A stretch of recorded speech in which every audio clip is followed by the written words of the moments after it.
میرے بھائیوں، عید کا دن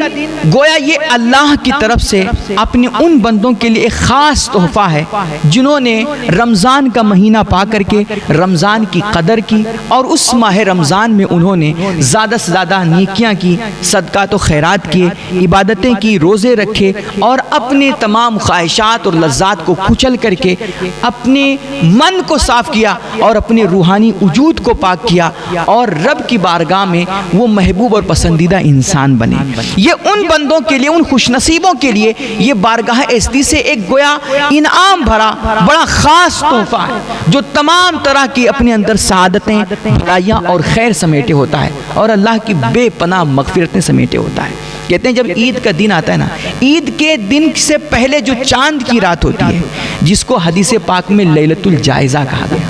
اس رات کی کتنی اہمیت ہے۔ کہتے ہیں یہ جو جس کو ہم لوگ چاند رات کہتے ہیں، حدیث پاک میں اس کو لیلۃ الجائزہ کہا گیا ہے، یعنی عید سے پہلے جو رات ہوتی ہے، عید کا دن آنے سے پہلے کی جو رات ہوتی ہے یہ لیلۃ الجائزہ ہے۔ لیلۃ الجائزہ کا معنی ہوتا ہے انعام کی رات، اللہ کی طرف سے، اللہ کی بارگاہ سے عیدی ملنے کی رات۔ کہتے ہیں یہ جو رات آتی ہے نا، چاند کی جو رات ہوتی ہے، کہتے ہیں جب یہ رات آتی ہے نا تو اللہ رب العزت اپنے معصوم فرشتوں کو مخاطب کرتا ہے اور کہتا ہے فرشتوں، اس مزدور کے بارے میں تمہاری کیا رائے ہے کہ جس کو مزدوری پہ رکھا گیا تو اس نے اچھے طریقے سے مزدوری کی اور اپنے تمام کام اچھے طریقے سے اس نے مکمل کیا اور ڈیوٹی نبھائی، اس کے بارے میں تمہاری کیا رائے ہے؟ تو فرشتے اللہ کی بارگاہ میں عرض کرتے ہیں کہ میرے مالک، ایسے مزدور کو اس کی بھرپور مزدوری ملنی چاہیے۔ تو اللہ فرماتا ہے فرشتوں گواہ ہو جاؤ، میں نے امت محمد کے روزہ داروں کو جنہوں نے رمضان میں میرے کہے کے مطابق میرے حکموں کی پابندی کرتے ہوئے میرے کہنے پر انہوں نے بھوک پیاس کاٹی، انہوں نے کھانا پینا چھوڑا اور اپنے خواہشات کو ترک کیا اور انہوں نے نیک صالح اعمال کیے، انہوں نے اچھے طریقے سے اپنی ڈیوٹی نبھائی، تم گواہ رہنا میں نے امت محمد کے ان تمام روزہ داروں کو بھرپور اجرت دی ہے اور میں نے ان کو جہنم سے آزاد کر دیا ہے، میں نے ان کے تمام گناہوں کو معاف کر کے انہیں بے پناہ اپنی مغفرتوں سے نوازا ہے۔ اور پھر کہتے ہیں اللہ کے نبی علیہ الصلوۃ والتسلیم کے فرمان کا مفہوم ہے کہ جو شخص اس لیلۃ الجائزہ میں، عام طور پر جب یہ چاند کی رات آتی ہے نا تو ہم اس رات کو غفلت کی نظر کر دیتے ہیں، ہم بازاروں میں، مارکیٹوں میں اپنی خریداری میں پوری رات گزار دیتے ہیں اور کچھ نہیں تو ادھر ادھر ٹہلنے گھومنے میں اور ہمارے نوجوان بائک اڑانے میں گزار دیتے ہیں۔ میرے بھائی یہ رات بڑی اہمیت کی حامل ہے اور میں نے بتایا نا کہ یہ لیلۃ الجائزہ ہے، یہ اللہ کی بارگاہ سے عیدی ملنے کی رات ہے، اس لیے خبردار اس رات کو ضائع مت کرنا، اس کو غفلت کی نظر مت کرنا۔ اللہ جہاں اپنی پورے رمضان عبادتیں کی ہیں، نفل پڑھی ہیں، اللہ کی عبادتیں کی ہیں، روزہ رکھ کر کے اور ذکر و اذکار کر کے اپنے رب کو راضی کرنے کی کوششیں کی ہے، تو کہیں ایسا نہ ہو کہ آپ نے پورے رمضان جو نیکیاں کی ہیں اس چاند کی رات میں کوئی آپ ایسا کام کر بیٹھیں اور کوئی آپ سے ایسا گناہ ہو جائے کہ جس کی وجہ سے آپ کا رب ناراض ہو جائے اور وہ آپ کے پورے مہینے کی ہوئی نیکیاں آپ کی برباد ہو جائیں اور ان سب پر پانی پھر جائے۔ اس لیے خبردار اس رات کو برباد نہ کریں۔ اللہ کے نبی علیہ الصلوۃ والتسلیم کے فرمان کا مفہوم ہے کہ جو شخص لیلۃ الجائزہ میں، چاند کی رات میں اللہ کی عبادت کرتا ہے اور اس رات میں قیام کرتا ہے، اللہ رب العزت اس کے دل کو اس دن مرنے نہیں دے گا جس دن سارے لوگوں کے دل مر جائیں گے۔ یعنی کہ جس قیامت کے دن مان لیجئے یا کوئی بہت بڑا فتنہ واقع ہو، کوئی بہت بڑا حادثہ پیش آ جائے اور سارے لوگ جس دن گھبراہٹ میں ہوں گے، بے چینی میں ہوں گے اور وہ خوف زدہ ہوں گے، ان کی آنکھیں باہر آ جائیں گی، کلیجے منہ کو آ رہے ہوں گے اور لوگوں کے دل بیٹھ جائیں گے، اللہ رب العزت اس دن اس بندے مومن کے دل کو مرنے نہیں دے گا اور اس کے چہرے کو اطمینان بخشے گا، نور عطا فرمائے گا اور اس کو ہمت اور حوصلہ ملے گا بارگاہ اعزدی سے، جو چاند کی اس رات میں اٹھ کر کے اللہ کی عبادت کیا ہوگا اور جس نے اس چاند کی رات میں قیام کیا ہوگا۔ تو یہ رات بڑی اہمیت کی رات ہے اور کہتے ہیں اس رات کی عظمت دیکھیے کہ آپ نے سنا کہ اس ماہ رمضان میں اللہ رب العزت روزانہ افطار کے وقت ہزاروں ہزار، ہر رات میں ہزاروں ہزار گنہگاروں کی بخشش فرماتا تھا اور ایسے ایسے پاپیوں کو، خطاکاروں کو اور ایسے ایسے گناہگاروں کو وہ جہنم سے آزاد کرتا تھا کہ جن کے گناہوں کی وجہ سے ان پہ جہنم واجب ہو چکا تھا۔ یہ رمضان کی ہر رات میں اللہ کریم کا یہ معمول ہوتا ہے کہ ہر رات میں وہ 1,000 گناہگاروں کو جہنم سے آزاد فرماتا ہے۔ اب کہتے ہیں کہ جب یہ لیلۃ الجائزہ آتی ہے نا تو پورے رمضان کے مہینے میں اللہ رب العزت نے جتنے گناہگاروں کو جہنم سے آزادی دی ہوتی ہے ان کی جو ٹوٹل تعداد بنتی ہے اتنی ٹوٹل تعداد میں اللہ رب العزت اس ایک رات میں، چاند کی رات میں، جہنمیوں کو جہنم سے آزاد فرماتا ہے۔ تو یہ بڑی مبارک رات ہے، بڑی بابرکت رات ہے، اور کہتے ہیں کہ یہ تو رات میں اللہ کی اس طرح کرم کی برکھا برستی ہے اور اس کی چھما چھم مغفرتیں اور تمام طرح کی سعادتیں اور بھلائیاں یہ آسمان سے اترتی ہیں اور اس کے بندوں کو نصیب ہوتی ہیں۔ اور پھر کہتے ہیں کہ جب عید کا دن آتا ہے، عید کا دن جب طلوع ہوتا ہے نا تو اللہ رب العزت اپنی معصوم فرشتوں کو روئے زمین پر اتارتا ہے۔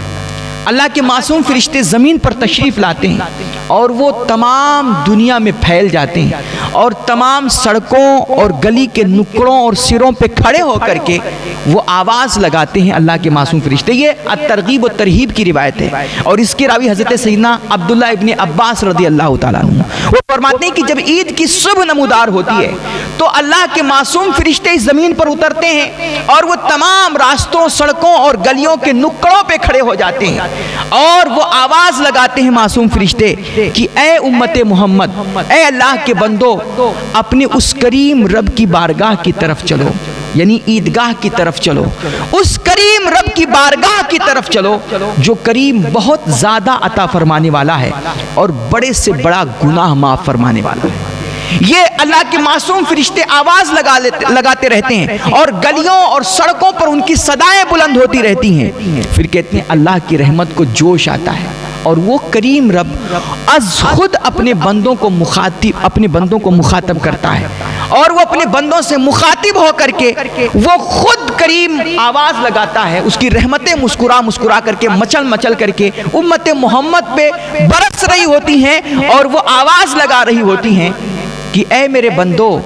آج کے دن تم مجھ سے جو مانگنا چاہو مانگ لو، میری عزت و جلال کی قسم، آج کے دن تم مجھ سے جو بھی سوال کرو گے میں تمہارا ہر سوال پورا کروں گا اور میں تمہاری ہر دعا قبول کروں گا۔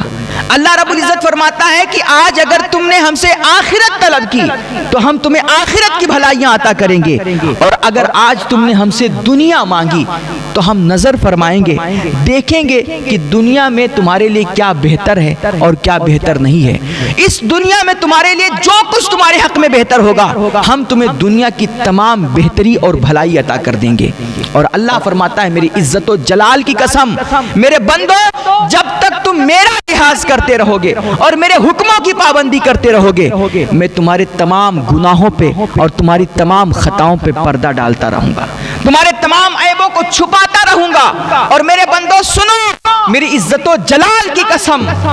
میں تمہیں قیامت کے دن مجرموں کے ساتھ، گناہ کرنے والوں کے ساتھ اور بڑے بڑے پاپیوں اور خطاکاروں کے ساتھ کبھی رسوا نہیں کروں گا۔ اور پھر اللہ رب العزت فرماتا ہے کہ سنو، اللہ کی رحمتیں جوش میں ہوتی ہیں اور وہ اس کی کرم کا دریا ٹھاٹھے مار رہا ہوتا ہے، اس لیے وہ کریم اپنے بندوں کو مخاطب کر کے فرماتا ہے کہ میرے بندو، آج تم میری رضا کے لیے اور میری بارگاہ میں شکرانہ ادا کرنے کے لیے تم عیدگاہ میں جمع ہوئے ہو، آج عید کے اس اجتماع میں تم آئے ہو، میری طرف سے تمہارے لیے عام معافی کا اعلان ہے، تم میری بارگاہ سے مغفرت یافتہ، بخشے بخشائے ہو کر کے اپنے گھروں کو لوٹ جاؤ۔ اور تم نے ماہ رمضان میں ہمیں راضی کرنے کی کوشش کی ہے، تم نے ہمیں راضی کیا تو میں تم سے راضی ہو گیا، اس لیے میں آج عام معافی کا اعلان کر رہا ہوں، تم میری طرف سے مغفرت یافتہ ہو کر کے، بخشے بخشائے ہو کر کے اور میری تمام رحمتوں، برکتوں، سعادتوں کو اور دنیاوی اور اخروی بھلائیوں کو اپنے دامن میں سمیٹ کر کے اپنے گھروں کو واپس چلے جاؤ۔ یہ عید کا دن ہوتا ہے اور اس طرح عام معافی کا اعلان ہوتا ہے۔ تو میرے بھائی، یہ عید کا دن اللہ کی طرف سے گویا ایک بہت بڑا انعام ہے، یہ ایک فضل ربی ہے اور یہ ایک خدائی گفٹ ہے جو اللہ رب العزت نے اپنے رمضان میں محنتیں کرنے والے خوش نصیب بندوں کو عطا کیا ہے۔ اس لیے اللہ رب العزت جب ہمیں آپ کو عید سعید کی خوشیاں نصیب فرمائے، آج 29 رمضان المبارک ہے، آج اگر چاند نکل آیا تو کل نہیں تو پرسوں انشاءاللہ ہم عید منائیں گے اور عید کی تمام خوشیوں کو اور سعادتوں کو اپنے دامن میں سمیٹیں گے۔ میرے بھائی، اللہ رب العزت جب آپ کو عید کی یہ مبارک ساعتیں نصیب فرمائے نا، اور یہ عید کی خوشیاں آپ کو نصیب فرمائے، تو اللہ کے واسطے آپ اللہ کے ان بندوں کو مت بھولنا اس دن جو آج کسی بھی طرح سے غم کے اور رنج کے مارے ہوئے ہیں، وہ چاہے لاچار ہیں، مجبور ہیں، مسکین ہیں، یتیم ہیں، یا کسی بھی طرح کی وہ پریشانی کے شکار ہیں، مصیبت کے شکار ہیں۔ آپ کی ہماری ذمہ داری بنتی ہے کہ جب عید کے دن اللہ رب العزت ہمیں آپ کو عید کی خوشیاں نصیب فرمائے تو ہم عید سے پہلے ہی، چونکہ عید کا دن جو ہے نا، یہ محبت کا دن ہے، یہ خوشی کا دن ہے، یہ پریم کا دن ہے، یہ نفرتیں اور دشمنیاں مٹانے کا دن ہے، یہ اپنے بھائیوں کو سینے سے لگانے کا دن ہے، یہ اپنوں کو اپنانے کا دن ہے۔ اس لیے میرے بھائی، ہماری آپ کی یہ ذمہ داری بنتی ہے کہ عید آنے سے پہلے ہم چلیں اپنے گاؤں میں، اپنے محلے میں، اپنے اڑوس پڑوس میں اور اپنے خاندان رشتہ دار میں، اپنے دوست احباب میں ایسے لوگوں کو تلاش کریں کہ جو کسی بھی طرح سے کسی غم کے، کسی رنج کے مارے ہوئے ہیں، ان کو کسی بھی طرح کی کوئی پریشانی لاحق ہے، وہ کسی مصیبت میں مبتلا ہے، اگر انہیں کسی چیز کی ضرورت ہے تو ان کی ضرورتیں پوری کر کے، مسکینوں، یتیموں، لاچاروں، بیواؤں اور مجبوروں کی امداد کر کے، اور اگر وہ کسی غم اور تکلیف کے مارے ہوئے ہیں تو ان کے غم اور ان کی تکلیفوں کو دور کر کے، ان کی مصیبتوں کو اور ان کے دکھوں کو بانٹ کر کے، ہم زیادہ کچھ نہیں کر سکتے تو کم سے کم ان کے غموں میں شریک تو ہو سکتے ہیں، تو ان کی غموں کو بانٹ کر کے، ان کی تکلیفوں کو بانٹ کر کے، ان کو دلاسا دے کر کے، ان کے سامنے تسلی کے دو بول کر کے، ان کے چہرے پر آپ مسکراہٹ لانے کی کوشش کریں۔ آپ دیکھیے، عید کے دن نا ہم لوگ جب نماز پڑھیں گے عید کی تو کندھے سے کندھا ملا کر کے کھڑے ہوں گے، اور صرف عید کی نماز کیا، ہم جنازے کی بھی نماز پڑھتے ہیں نا تو کندھے سے کندھا ملا کر کے کھڑے ہوتے ہیں۔ اس سے ہمیں کیا سبق ملتا ہے؟ یہ چاہے خوشی کی نماز ہو، چاہے غم کی نماز ہو، چاہے عید کی نماز ہو، چاہے جنازے کی نماز ہو، ہم اپنے بھائیوں سے کندھے سے کندھا ملا کر کے کھڑے ہوتے ہیں۔ اس سے گویا ہم سماج کو اور دنیا کو بتا رہے ہوتے ہیں کہ چاہے خوشی کا دن ہو تب بھی ہم اپنے بھائی کو تنہا نہیں چھوڑتے ہیں، اور چاہے غم کا دن ہو ہم اپنے بھائی کو تنہا نہیں چھوڑتے ہیں۔ ہم خوشیوں میں بھی اپنے بھائیوں کے ساتھ ہوتے ہیں اور ہم غموں میں بھی اپنے بھائیوں کے ساتھ ہوتے ہیں۔ میرے بھائی، اسلام کی جتنی بھی عبادتیں ہیں نا، اسلام کے جو بھی احکامات ہیں، آپ دیکھیے کہ اسلام جو اتنا خوبصورت دین ہے، اس کی خوبصورتی کا راز ہی یہی ہے کہ اسلام کا کوئی بھی عمل بے مقصد نہیں ہوتا ہے، کوئی بھی حکم بے نتیجہ نہیں ہوتا ہے، بے اثر نہیں ہوتا ہے۔ اسلام کے جتنے بھی احکامات ہیں اور جتنی بھی عبادتیں ہیں، ہر عبادت اور ہر حکم کے پیچھے ہماری آپ کی بھلائی اور پوری انسانیت کی ترقی کے بے شمار راز اور میسیجز اور پیغامات چھپے ہوتے ہیں۔ اس لیے ضرورت ہے اب کہ ہم اپنی ان عبادتوں کے پیچھے کی وجہ اور اس کے پیچھے چھپے ہوئے انسانیت اور اپنے معاشرے کی ترقی اور بھلائی کے راز کو معلوم کریں، اور اس کو معلوم کر کے اب ہم حقیقی طور پر، عملی طور پر اپنی زندگیوں میں اسے لاگو کریں، اسے اتاریں۔ اور اس طرح ہم جب ایک دوسرے کے غموں کو بانٹیں گے، ایک دوسرے کا سپورٹ کریں گے، ایک دوسرے کے دکھ سکھ میں اس کے ساتھ کھڑے ہوں گے نا، تو حقیقت میں اللہ رب العزت ہمارے آپ کے دلوں کو خوشی نصیب فرمائے گا، اور تب جا کر کے صحیح معنوں میں ہماری آپ کی عید ہوگی۔ اس لیے خبردار، آپ عید کے دن اللہ جب آپ کو خوشیاں دینا تو وہ ساری خوشیاں اپنے تک ہی محدود مت رکھیے، بلکہ وہ تمام خوشیاں اللہ کے دوسرے بندوں میں بھی بکھیریے اور اللہ کے بندوں میں تقسیم کیجیے، اور اللہ کے دوسرے غمزدہ، تکلیف میں مبتلا، مصیبت کے ماروں میں وہ خوشیاں بانٹیے۔ اللہ کا اور قدرت کا یہ اصول ہے، یہ قانون ہے کہ چیز جتنی بھی بانٹی جاتی ہے اتنی ہی وہ بڑھتی جاتی ہے. آپ خوشیاں تقسیم کیجئے, اللہ رب العزت بے پناہ خوشیاں نصیب فرمائے گا. اور آج اگر دنیا میں رہ کر کے اللہ کے کسی ایک بندے کے آپ نے غم کو دور کیا نا, ایک غم کو دور کیا, تو میرے نبی کے فرمان کا مفہوم ہے کل اللہ رب العزت قیامت کے دن آپ کے 70 بڑے غموں کو دور فرما دے گا. اللہ ہم سب کو عمل کی توفیق بخشے. وآخر دعوانا الحمدللہ رب العالمین. السلام علیکم.